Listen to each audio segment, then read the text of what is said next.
Mike, welcome back to the show. We asked your partner in discussing crime, Dave Ehrenberg, but he is off for the Jewish holiday, so Shana Tova, Dave, and you and I will fly as a duo today. What do you make of the fact that Jack Smith thought it was so important? He went to the court and said, please at least let me submit something to the public with names redacted so they can read this prior to November 5th. It shows total desperation on the Biden-Kamala Justice Department's part. They waited nearly 3 years to bring this unprecedented, I would say bogus indictment against President Trump for the non-crime of objecting to a presidential election, which is allowed by the Electoral Count Act of 1887. They made up 4 counts against Trump. 2 of these counts have been struck down in June by the Supreme Court, but that didn't stop Jack Smith from bringing these counts that the court in Fisher said you can't bring, these obstruction counts against Trump that relate to corporate fraud after Enron that Jack Smith has now weaponized against President Trump. And if you read this document, it's very clear this is a political document. Jack Smith knows that he's not going to be able to get this case tried before November 5th. And so, as you said, Megan, this is trial by paper. This is Jack Smith putting every allegation he can come up with in this 165-page document. Jack Smith knows that Trump can't respond to this. Jack Smith knows this is a one-sided political story, and they're desperate to get this out there. And D.C. Obama judge did gymnastics to allow Jack Smith to do this. This is an unprecedented thing that they've done, that they've allowed this political document to come out before President Trump, as the defendant, filed a motion to dismiss, which is the regular order.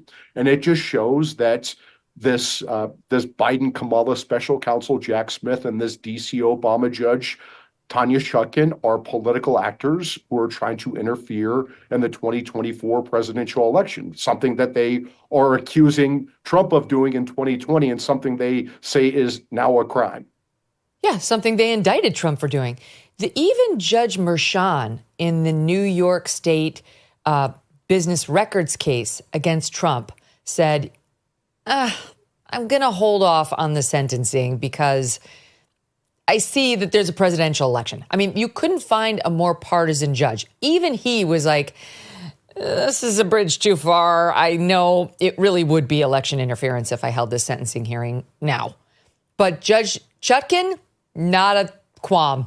Put it out there, Jack Smith, a one-sided document to which Trump cannot reasonably respond within the next 3 weeks as is due. Even the Jack Smith's defenders have been saying there's no question Trump will need an extension. They waited to file this thing. Then they tried to get, a hurry up procedure established in the court. Trump went to the Supreme Court. It slowed it down. And now it's all along. Jack Smith has shown an urgency to get this tried before the election. He doesn't even try to hide it, Mike, how badly he wants voters to have his side of the story before they go to the ballot box, which is one side of the story, all of which comes with a presumption of innocence for Donald Trump. And it just shows you that Jack Smith is the political Scud missile that Democrats launch against Republicans. Remember, Jack Smith did this to former Virginia Governor Bob McDonnell. He made up bogus charges of corruption against McDonnell. He won a conviction. That conviction was eventually, years later, overturned by the Supreme Court 8-0. It would have been 9-0, but Justice Scalia passed away. But the political damage was done. They're trying to do the same play here with Jack Smith and President Trump. They know that this case is a dog. They know that 2 of these 4 counts have already been struck down by the Supreme Court in the Fisher decision. They know that presidential immunity. Yeah, that's what's crazy. He put 2 of the courts were struck down in another Supreme Court case, and Jack Smith did not strip them from his case. Yeah, he put him in the superseding indictment, which is just unbelievable. And it's shameful. And we expect this from Jack Smith because we know his record. He's a partisan clown, right? But this DC Obama judge, Tanya Chutkan, it's shameful what she's doing because the Supreme Court and the presidential immunity decision, a 6-3 decision in June written by the Chief Justice, John Roberts, not exactly a Trump supporter, not wearing MAGA hats, doesn't have Trump signs in his yard. I guarantee you that.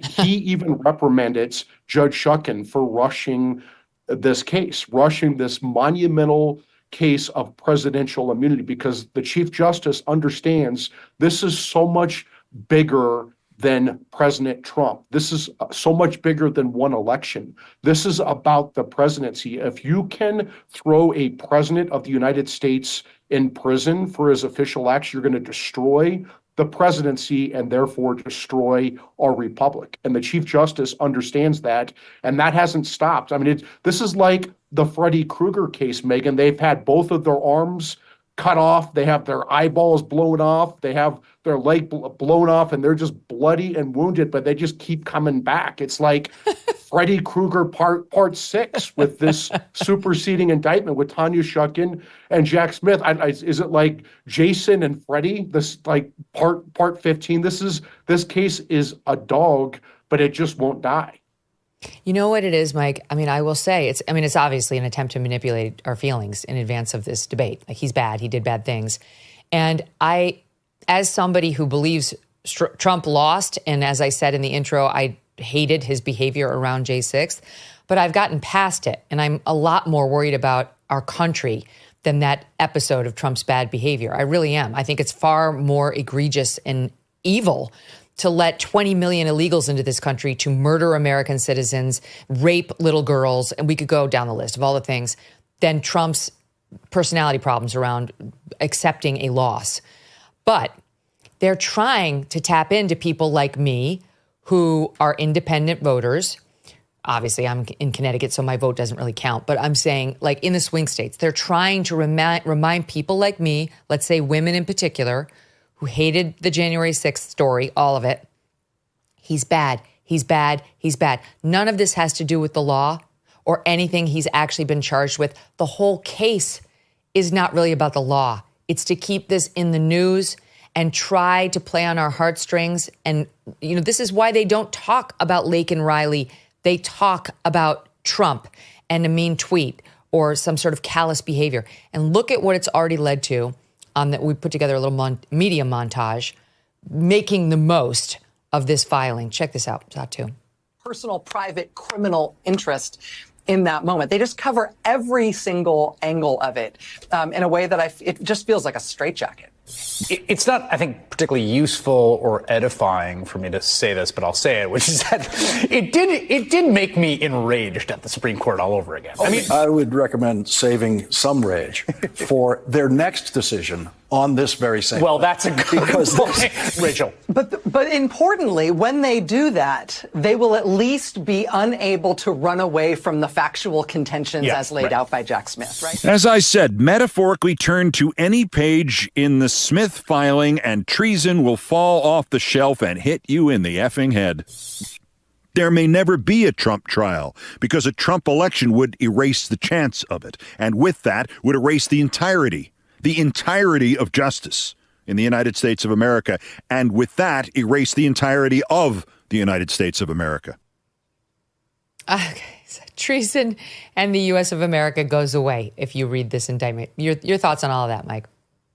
It's like watching a therapy session of Trump deranged lunatics. And what's so funny about watching this is they so desperately want real Americans in real America to actually believe that Trump's the gravest threat to democracy after Biden and Kamala tried to bankrupt Trump, throw him in prison for the rest of his life, take him off the ballot so the American people don't have a choice, take away his Secret Service protection, underfund it twice, and almost have him killed twice. And when that all didn't work, they had Kamala Harris, who did not receive one Democrat primary vote in her life for president, gut Joe Biden in a bloodless coup and throw out 14 million Democrat primary votes and install Kamala Harris as their nominee. And they want to lecture Donald Trump and his supporters about democracy? Are you kidding me? Whose mental infirmities she's been covering up and continues to cover up. You know, I was thinking about it. So maybe they're just genuinely really upset about J6. Maybe they're just, let's go with that. What happened before J6? What happened before the November 2020 election? Were they respectful towards Trump? Did they accept that he won the 2016 election and was the rightful president and where they could work with him? No, they were talking about impeaching him from day one of his presidency. They made up all the Russia BS. They had the fake impeachment over what Trump calls the perfect phone call with Ukraine.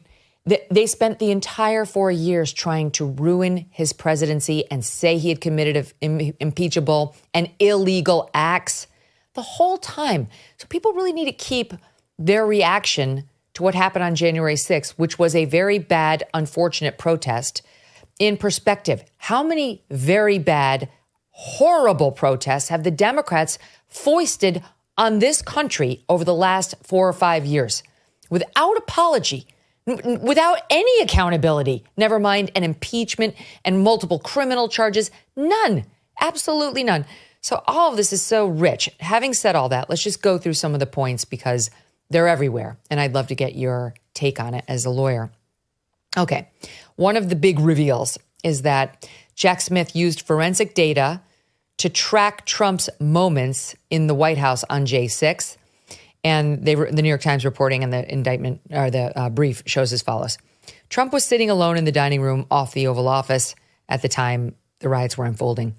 According to the brief, forensic data shows he was using the Twitter app on his phone and watching Fox News. Trump posted to Twitter that Mr. Pence lacked the courage to do what was right. The mob became enraged at the vice president. Okay, we knew all of this. I guess we didn't know he was in the dining room. And the Secret Service took him to a secure location. An aide to Mr. Trump rushed in to alert him to the peril Mr. Pence was in, but Mr. Trump looked at the aide and said only, "So what?" according to the brief. All right, so do you want to take that one, Mike? So we have hearsay testimony, and President Trump can't respond to it because this is a one-sided document. It's a one-sided political document, 165 pages of one-sided evidence that Trump can't respond to. He can't bring in that aide and cross-examine that aide. He can't bring in his own evidence to know whether it's true or not. And guess what? It is not a crime to be a jerk, right? And if it were a crime to be a jerk, I think that just about every politician in Washington, D.C., except for Chuck Grassley, my former boss, the nicest guy in D.C., everyone else, I think, would be in prison if it were a crime to be a jerk. And so that's the problem with this whole case. You have to separate the political and the personal, as you said, Megan, versus what's actually criminal. What did Trump do on January 6th that was criminal? And the answer is nothing, unless you have evidence that Trump incited the riot on January 6th. And that evidence does not exist because Jack Smith has not charged him with inciting the riot. Trump did not and could not have committed a crime on January 6th. They offered ditties like this one. Trump mocked Sidney Powell, who was later indicted down in Atlanta. On November 20th, Trump muted his phone while Sidney Powell was talking. Remember, she's we're going to bring the Kraken lady who said the Smartmatic voting machines had been hacked, et cetera, and mocked her repeatedly, calling her claims crazy and making a Star Trek reference. Hold on, this typeface is so teeny tiny. I need some help. Called her claims crazy, made a reference to the science fiction series Star Trek when describing her allegations. He agreed he had not seen anything to substantiate her allegations, I think. All right, so all of this is meant to show us, Mike, that Trump knew he had lost and yet pushed false claims about the voting process. The fact that he thought Sidney Powell was nuts does not disprove that Trump believed he had rightfully won the election. That's the bottom line here. Yeah, that's.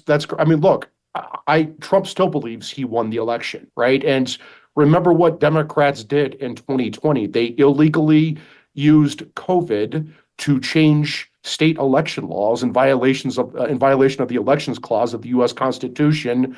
They threw out the election observers, the evidence gatherers, and then said that Trump had no evidence. Well, no kidding. You threw out the evidence gatherers, and then they mass mailed ballots out to old voter list, and they got rid of signature verification because somehow COVID changes your signature. So if the Democrats don't at least concede that the 2020 election was highly irregular, they're not being honest themselves.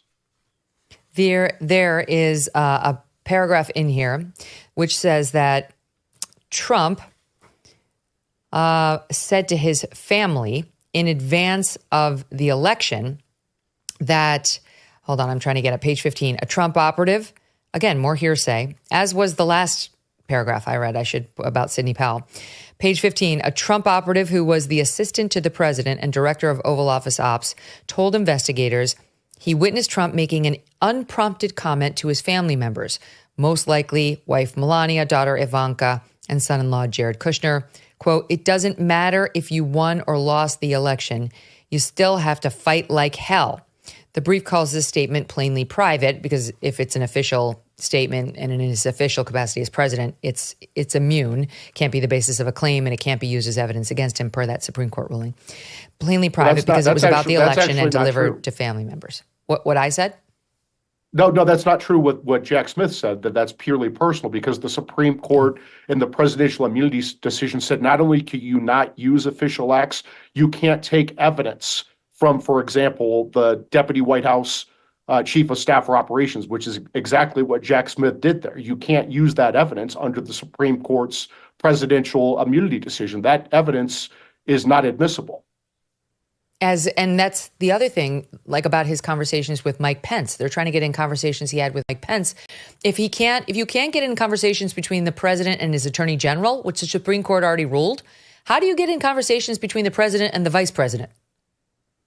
It's very interesting. So remember, the Supreme Court in the presidential immunity decision said that the Justice Department, what Trump did with the Justice Department is absolutely immune, and what President Trump did with his vice president is at least presumptively immune. And Jack Smith didn't even consider that. He just took everything that Trump did with Vice President Pence and put it back in his superseding indictment, just like Jack Smith put in the two post-Enron charges that the Supreme Court in the Fisher decision in June said that the government cannot do. So that Jack Smith essentially just ignored the Supreme Court's presidential immunity decision and took out the Justice Department stuff and put in everything else.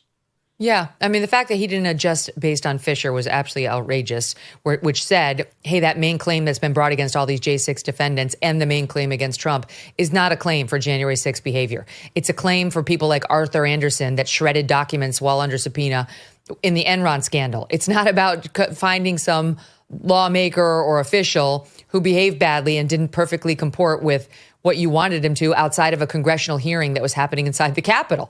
But Jack Smith acted like that ruling was never handed down. He'll learn the hard way from the U.S. Supreme Court. It was.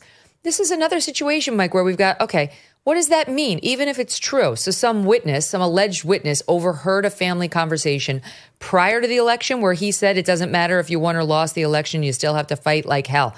What does that even mean? I don't know what that means. Fight like hell for your principles? Fight like hell for the unborn? Fight like hell for the American people, even if I'm out of office?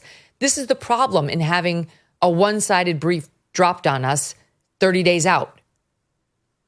And it's not a crime to object to the presidential election. And that's, again, if it were a crime, you would have Democrats go into prison for objecting to Republican wins in 1969, 2001, 2005, and 2017. I don't see Al Gore and John Kerry and Hillary Clinton in prison for objecting to Republican wins. Hillary Clinton still says that the 2016 election was stolen from her, and she maintains that position 8 years later. She's not being charged for that. Again, what happened on January 6th? It was a lawful protest permitted by the National Park Service that devolved into a riot. And the problem is that Democrats have said it's an insurrection. There's zero evidence of an insurrection. There is zero charge of an insurrection. And so what you have to do on January 6th is there are three categories of people there who were there. There were people who were there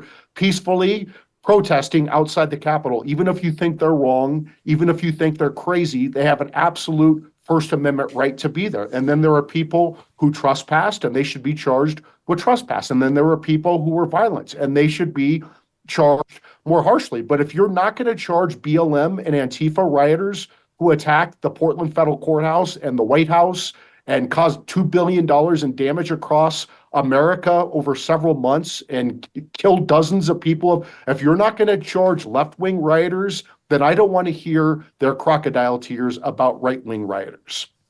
Here's the other thing. There's a piece in here that's the quote is, make them riot, make them riot. And all these left-wing media publications are out there with a sleight of hand suggesting Donald Trump said that. And it's not true. If you look at the actual brief, the prosecutor here, Jack Smith, is describing an effort by Trump operatives to, quote, create chaos. He raises the fracas at the Detroit Counting Center, pointing to evidence, this is via CNN, pointing to evidence that a campaign staffer, upon learning that a heavy incoming batch of votes leaned Biden, asked for options to file litigation, even if it was, I think, BS is what they mean. The same campaign operative, not Trump, said, make them riot, when told that protests at the counting center were heading in the direction of the so-called Brooks Brothers riot that disrupted the 2000 Florida count between Gore and George W. Bush. Okay, so that's some rando campaign operative in Detroit. This is not Trump. The headlines, CNBC, quote, make them riot. Trump election case judge unseals special counsel motion on immunity. Deadline, quote, make them riot. Newly unsealed filing gives new details of federal election conspiracy case against Donald Trump. MSNBC, quote, make them riot. Jack Smith coup bombshell reveals damning evidence against Trump. No one makes clear Trump is not accused of saying that. We have no idea who rando campaign operative in Detroit is or whether anything was done as a result of said knuckleheaded comment. And I don't understand how that supposed evidence would be admissible at all in this case against President Trump. How is it relevant at all to the charges against President Trump in this case? I mean, it seems like it's that Jack Smith and Tanya Shukin gratuitously put this in this 165-page political document in October before the November 5th election because it's pretty obvious that they're trying to do political damage to President Trump before the election because they fear American voters on November 5th, 2024. Okay, finally, and Annie McCarthy raised this in a great piece on NR today, Jack Smith is arguing that the public has a right to a speedy trial in this case. The public has a right to a speedy trial, so we need to go pedal to the metal so the public can extract its justice against Donald Trump. Andy pointing out the public is not the one who holds the right to the speedy trial. We have one right as the public, and it's a right to a trial that is just. That's it. Yeah, I mean, it's absolutely insane to say that the right to a speedy trial is for the public. It's for the defendant, obviously, right? It's so the defendant can vindicate his constitutional rights in a speedy manner. It's not so the public can railroad a criminal defendant before an election. Here is just a little bit before we go on the media. First of all, here's Trump on News Nation with just a bit talking about this filing. Sat one. This was a weaponization of government, and that's why it was released 30 days before the election. And it's nothing new in there, by the way, nothing new. They rigged the election. I didn't rig the election. They should have never allowed the information to come before the public. But they did that because they want to hurt you with the election. It's pure election interference. Okay, so that's Trump kind of repeating what Steve Chung said. And then I've got two more for you. Here is Paula Reed. Who is she? She's CNN. She's CNN, isn't she? out there talking about how CBS, I can't keep them, they're all the same, but she's CNN. Okay. Here's where her head is today and her worries about this document. If former President Trump is reelected, this case is expected to be dismissed by his attorney general. So the idea of releasing a long narrative like this from prosecutors, highly unusual. And now, look, there's no precedence for this. I mean, this is just such an extraordinary circumstance. I think that this is absolutely going to be used again in the court of public opinion to once again try to frame the former president as a martyr or a victim of the justice system. And this is definitely the last opportunity that voters have to see what prosecutors gathered in this multi-year investigation. It's going to be used to frame him as a martyr, and CNN is concerned about it, Mike. Well, I mean, I have been doing this for the last 2 years, 4,000 media hits, explaining to the public that this is a politicized and weaponized justice system against President Trump. His top aides like Steve Bannon, who's in prison right now, Peter Navarro, who went to prison. They went after his attorneys, John Eastman, Jeffrey Clark, Rudy Giuliani. They went after his supporters on January 6th. They persecuted his supporters, and that is very clear in the Supreme Court's June Fisher decision, where they illegally politicized and weaponized a post-Enron obstruction of justice statute intended for corporate fraud to go after their political enemies, right? And so I'm glad the American people are tuning in to this. I do think that this is going to backfire and backfire badly in Joe Biden and Kamala Harris's faces before the election, because I think this document, I think the American people see that this is a 165-page political document. It is clearly election interference. And I think the public understands this is lawfare and election interference. And I think they resent this. You know, I'll just say this in closing. Even though a lot of us have concerns about the behavior around J6, look at what's happened to the country since then. Look at our dear country and what this current administration has put us through. And they want 4 to more 8 years in control. There will be no more southern border. There'll be no more America as we knew it. If we can't handle another 20 million illegals. And if you don't think they're not going to lift that Biden executive order that was put in place in June to try to cut down on these so-called asylum seekers, you're crazy. Why would he leave the border open for 3.5 years, only to close it June before the November election? He just did that to cover his, you know what? It's going to be lifted if she wins. And I feel the way this guy, Gordon Sondland, feels, who wasn't just upset about January 6th. He actually was a former Trump impeachment witness. He's the former EU ambassador. And he went on MSNBC with Ari Melber today, who seemed to be expecting former Ambassador Sondland to say something very different about Trump, given his past testimony against him. But here's what happened instead. Why was it important for you to say no more Trump because of his January 6th conduct? And do you stand by that? No, I don't stand by it. And I'll tell you why. I've now lived 4 years under the Biden-Harris policies. And I have to say that those policies are not only becoming an existential threat to our country's way of life, but to our allies as well. So when you, and Ambassador, I'll let you finish, but this is so striking.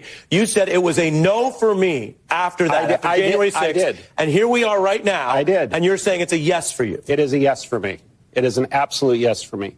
That is how badly the Biden-Harris team have prosecuted their job. But the whole point you seem to be making was that January 6th and that kind of attack on democracy is bigger than any policy. But I am seeing so many attacks on democracy that eclipse January 6th.